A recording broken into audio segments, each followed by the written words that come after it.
কাকিমা, তোমরা কি শুরু করেছো কাকিমা? কি এমন হয়েছে আমার?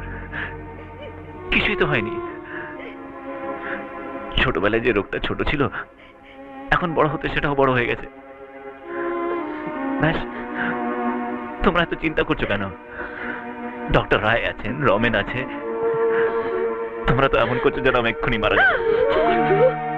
ও কথা বলিস না বাবা, ভগবান যেন তোর আগে আমাকে ডেকে নেয়। কিন্তু তোমরা কেউ না খেলে আমি কি করে খাই বলো?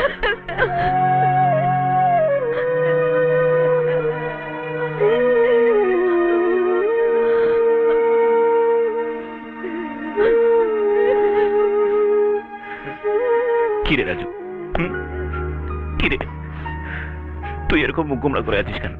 একসাথে চলুন হয়ে যাই ফেরার সিনেমার দেশে দুপুর 1টায় কালার্স বাংলা সিনেমায়।